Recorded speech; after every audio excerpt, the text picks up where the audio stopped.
Namo Buddhaya. Saudara pemirsa Kompas TV dimanapun Anda berada, selamat berjumpa kembali dengan saya, Dwi Yanti, yang sering dikenal dengan nama Wiwi dalam acara Mutiara Iman. Saudara dimanapun Anda berada, dalam setiap kesempatan saya berharap semoga saudara dalam keadaan sehat dan bahagia, tentu saja dalam lindungan Tuhan Yang Maha Esa, Sang Tiratana, Buddha, Dhamma, dan Sangha, sehingga dengan kesehatan Anda semuanya mampu melakukan segala kegiatan dengan bahagia. Dan apabila ada saudara yang sedang menderita sakit, semoga penyakit Anda disembuhkan berkat kebahagiaan, juga berkat perlindungan dari Tuhan, perlindungan dari Buddha, Dhamma, dan Sangha. Saudara pemirsa dimanapun Anda berada, dalam kesempatan ini saya akan membahas tentang orang tua bukan sandaran bagi anak. Kenapa demikian? Dalam beberapa hari yang lalu saya pernah membahas tentang anak bukan investasi masa depan bagi orang tua. Kenapa saya membahas hal itu? Karena orang tua memiliki kewajiban dengan cinta kasih untuk membesarkan anaknya, berharap anaknya hidup bahagia, dan orang tua tidak membebankan dirinya kepada anak-anak yang telah dibesarkan. Ingat atau tidak, diharap atau tidak, setiap anak yang mengerti dan berbudi dibesarkan dengan cinta kasih pasti akan membalas budi orang tua. Makanya orang tua tidak usah menyandarkan hidupnya kepada anak. Biarkan anak-anak tumbuh dengan dewasa, memiliki keluarga masing-masing, hidup bahagia. Orang tua harus membina dirinya untuk membekali dirinya dengan kesehatan, dengan investasi di hari tua, dengan keagamaan yang baik, sehingga orang tua tidak bersandar kepada anak. Dan hari ini kita akan membahasnya tadi, yaitu bahwa orang tua bukan sandaran bagi anak. Memang demikian, anak memang wajib untuk mengingat jasa orang tua, tetapi bukan berarti menyandarkan hidupnya kepada orang tua. Banyak anak yang berkata, nggak apa-apa, kita nggak sukses karena kan orang tua kita kaya. Orang tua kita hartanya tidak akan pernah habis walaupun aku tidak bekerja. Atau ada anak yang bilang, saya bekerja karena orang tua saya tidak begitu kaya, tetapi saya bisa menitipkan anak-anak saya di tempat orang tua saya. Harapan semacam ini sebaiknya dibuang jauh-jauh. Kenapa? Orang tua sudah membesarkan kita dari kecil sampai dewasa. Bahkan ketika kita tua, itu bagi orang tua, itu anak saya yang kecil. Tidak ada orang tua yang menganggap bahwa anaknya itu sudah dewasa. Sudah dewasa pun menganggap bahwa anak-anaknya masih kecil. Masa iya kita tega menyandarkan hidup kepada orang tua, membebani orang tua dengan anak-anak kita? Mama, papa, saatnya ngomong cucu, saya mau kerja. Memang boleh, tetapi hal ini tidak boleh menjadi sandaran seutuhnya atau menjadikan kebiasaan, karena orang tua juga harus bahagia. Mereka harus menikmati kebahagiaan di masa tua. Oleh karena itu, kita sebagai anak-anak, sebelum kita menempuh kehidupan berkeluarga, kecuali yang tidak ingin menempuh kehidupan keluarga, contohnya siapa? Contohnya adalah para biku dan bikuni. Jadi bagi Anda yang tidak ingin berkeluarga, dipersilahkan untuk menjadi biku dan bikuni yang hidup di wihara, disokong oleh umat, membina diri hingga mencapai kesucian. Dan ini merupakan kebahagiaan tersendiri. Tetapi bagi anak yang ingin sukses dalam keluarga, itu juga diperbolehkan. Tapi ingat, jangan menjadikan orang tua sebagai sandaran. Tadi saya sudah ingatkan bahwa orang tua itu harus bahagia di masa tuanya, harus menikmati kehidupan yang damai di masa tuanya, karena sudah sekian lamanya menjaga anak-anaknya sampai tumbuh dewasa. Sekarang saatnya anak-anak harus membekali dirinya sebelum menempuh kehidupan yang lebih tinggi lagi. Ingat, mau berumah tangga atau berkeluarga atau tidak, karena agama Buddha itu boleh memilih sebagai perumah tangga atau hidup mandiri yang disebut sebagai jomblo bahagia, itu pun tidak masalah. Tapi ingat, bukan menjadi beban orang tua. Maka bekal untuk diri sendiri sangat-sangat penting. Ada beberapa bekal, cuma saya hanya akan mengemukakan beberapa bekal yang sangat penting yang dalam agama Buddha disebut sebagai pati-pati, yaitu belajar dhamma. Belajar di sini adalah belajar bagi anak-anak ada dua, belajar ilmu pengetahuan dan belajar agama sebagai pondasi atau bekal kehidupan, bekal batin kita lebih kuat untuk menghadapi hal-hal yang berhubungan dengan dunia ini. Yang pertama adalah bekal pendidikan. Orang menempuh pendidikan itu apakah penting? Sangat penting. Belajar ilmu pengetahuan seperti matematika, seperti IPA, seperti bahasa Indonesia, bahasa asing, itu merupakan modal untuk kita mengembangkan diri kita di ilmu pengetahuan. Karena apa? Matematika bisa kita kembangkan untuk kecerdasan kita. Ilmu sosial bisa kita kembangkan juga. Apalagi belajar bahasa. Kita bisa mengenal berbagai bahasa, kita nanti juga bisa terjun di dunia yang berhubungan dengan bahasa, misalnya bahasa asing. Nah, ini harus kita pelajari dengan baik. Kalau kita nggak belajar ini, bagaimana kita mau mendapatkan pekerjaan sesuai dengan fashion kita? Sekarang bukan seperti dulu. Kalau dulu apa yang diinginkan orang tua, itu yang harus dilakukan anak. Orang tua ingin anaknya jadi insinyur, anaknya pengen jadi apapun, tetap harus berpendidikan jadi insinyur. Sekarang tidak demikian. Anak-anak menempuh pendidikan sesuai dengan fashionnya, sesuai dengan maunya, supaya nanti memperoleh pekerjaan yang sesuai dengan bakat dan minat yang dimiliki oleh anak. Makanya tadi belajar ilmu pengetahuan sangat penting untuk dirinya sendiri, untuk mengembangkan kehidupannya, supaya kita menjadi orang yang nanti sukses di masyarakat. Nah sahabat, sebelum saya bahas yang berikutnya, kita akan jeda yang berikut ini.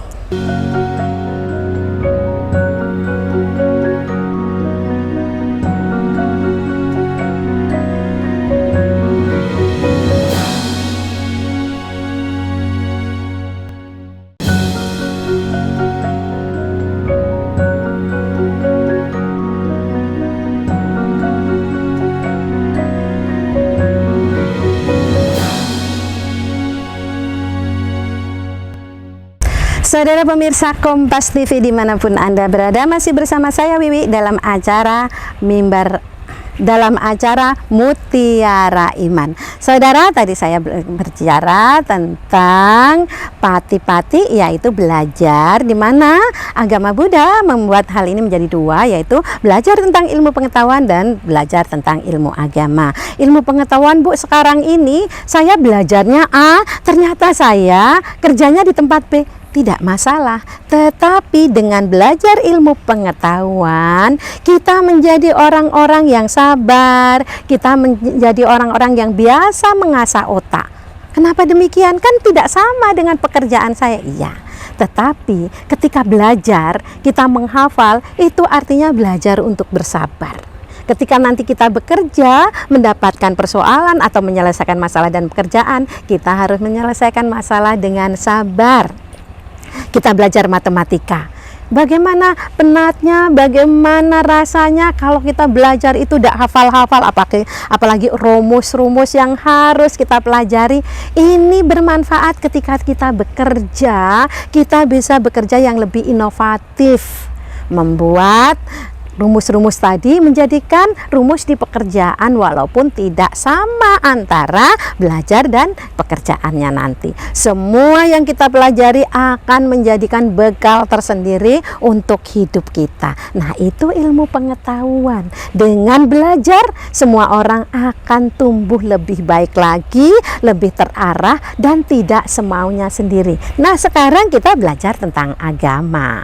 Apa manfaatnya belajar agama? Agama sangat penting. Sepandai apapun kita, bila akhlak, bila moral kita tidak baik, maka kita akan tidak menjadi siapa-siapa. Kita tidak bisa dihormati orang. Karena apa? Semuanya dimulai dari pikiran yang baik, ucapan yang lemah lembut, dan perbuatan yang tidak menyakiti orang lain. Ini adalah dasar. Ingat, semua orang tanpa adanya pondasi yang kuat, hidupnya nanti bila tertempa oleh badai sedikit saja atau masalah sedikit saja, dia akan tidak bisa berdiri dengan tegak atau dia akan stres. Sama kalau ibaratnya dengan rumah.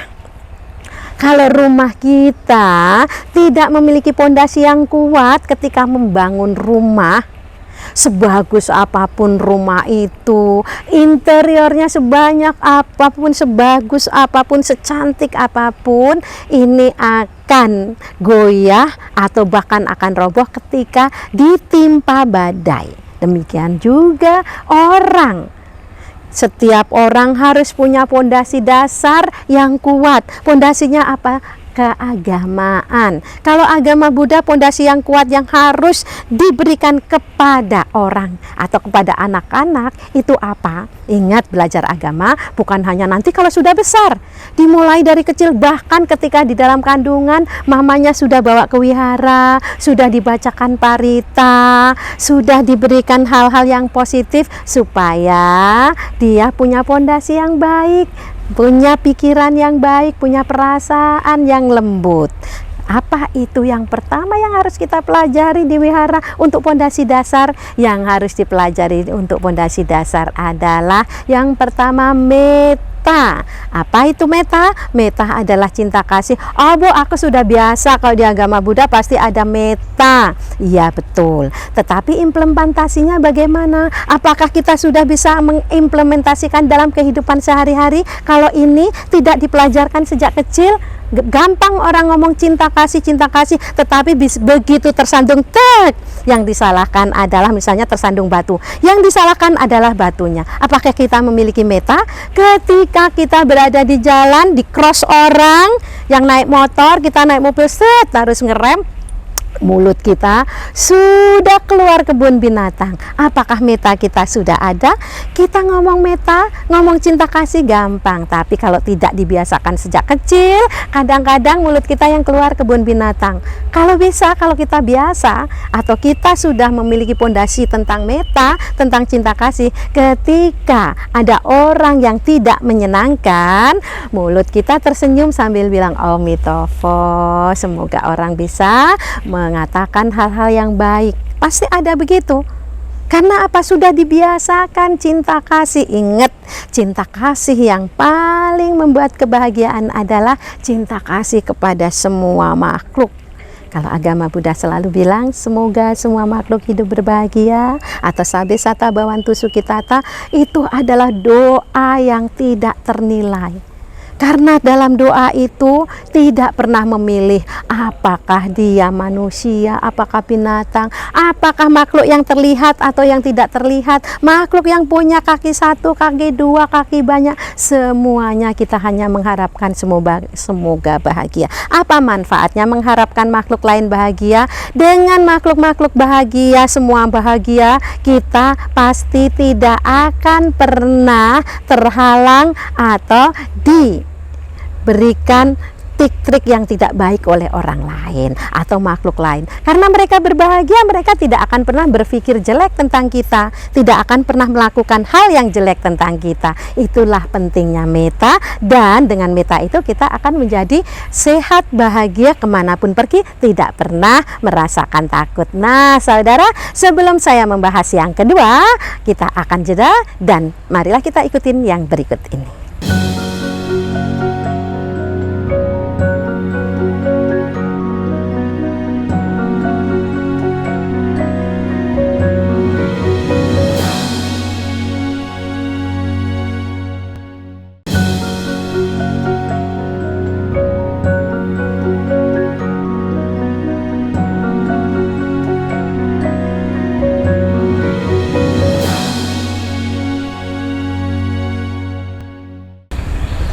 Saudara pemirsa Kompas TV dimanapun Anda berada, masih bersama saya dalam acara Mutiara Iman. Saudara, tadi kita sudah membahas tentang meta, bahwa meta adalah cinta kasih yang sebagai pondasi dasar bagi kita sebagai umat manusia, supaya orang lain bahagia, makhluk lain bahagia, kita juga bahagia. Sementara yang kedua adalah karuna, yaitu belas kasih.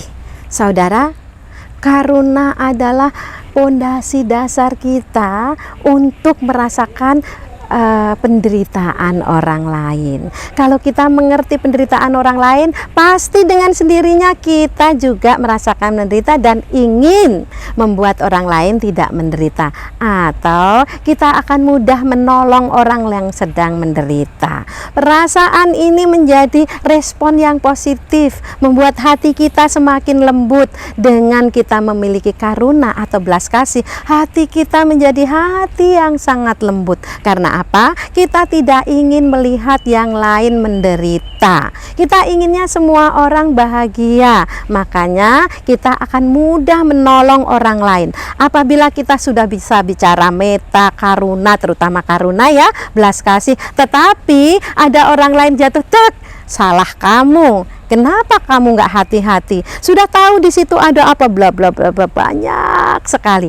Padahal kalau orang mengerti tentang karuna, begitu ada orang jatuh, langsung dia tidak usah bicara apapun, kita memberikan pertolongan. Memberikan pertolongan dengan tulus, itulah karuna. Apa manfaatnya untuk kita kalau kita menolong orang lain?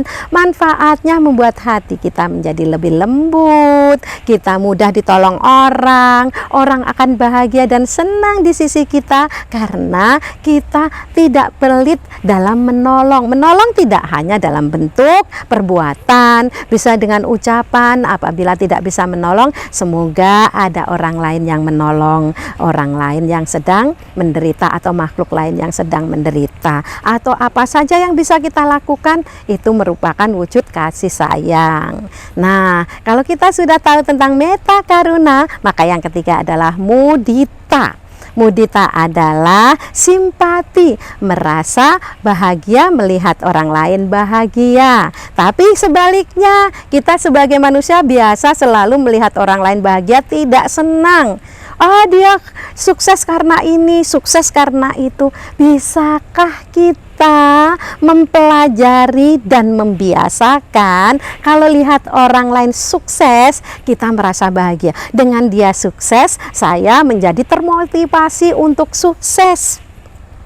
Dengan dia bahagia, kebahagiaan itu akan terpancar kemanapun, saya juga ikut bahagia. Harusnya seperti itu yang kita rasakan. Hal ini kalau tidak kita latih, ini tidak akan menjadi kebiasaan. Akhirnya yang terjadi adalah tidak merasa bahagia melihat orang lain bahagia, jutek selalu. Kalau lihat orang lain bahagia, lihat orang lain sukses, lihat orang lain membeli sesuatu, yang ada hanya nyinyir. Padahal yang harus kita lakukan orang yang memiliki keagamaan penuh cinta kasih adalah merasa bahagia atas apa yang dimiliki orang lain. Dan yang terakhir adalah UPK, keseimbangan batin.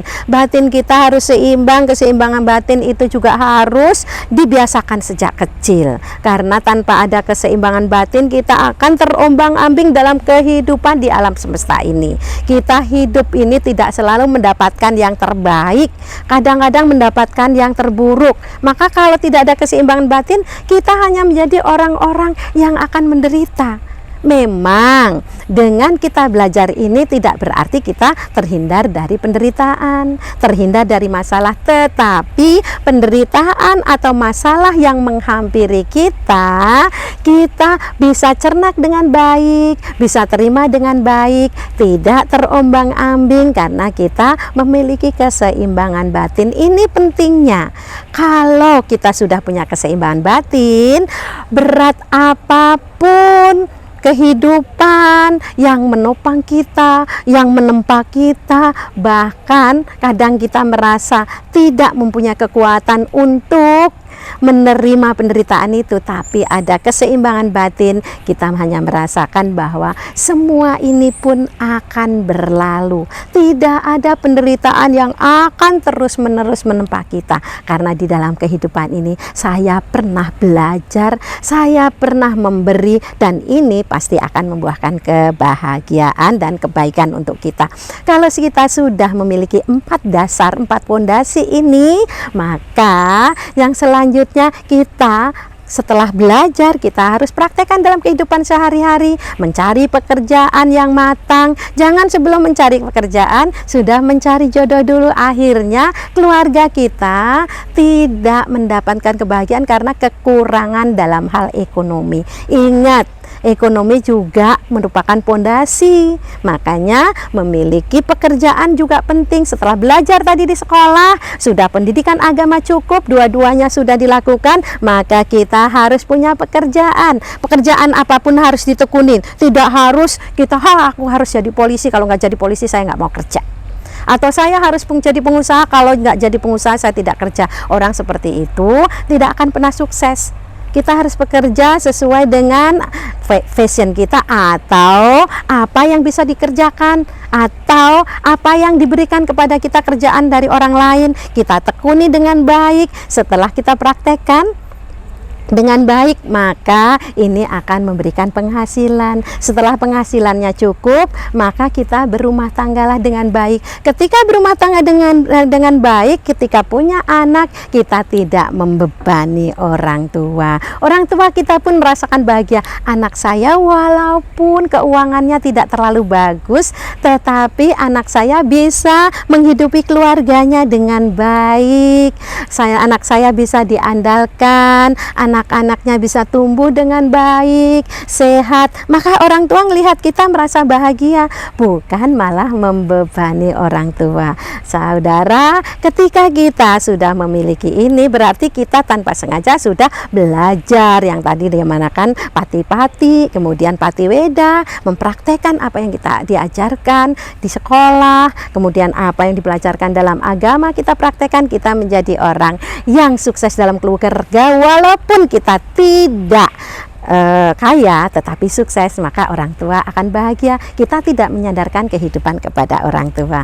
Nah saudara, dimanapun Anda berada, semoga apa yang saya sampaikan ini menjadi pedoman bagi kita semua bahwa kehidupan ini harus berlalu dan berjalan, maka kita harus menghidupi diri kita. Jangan sampai mengekspektasikan orang tua sebagai sandaran hidup.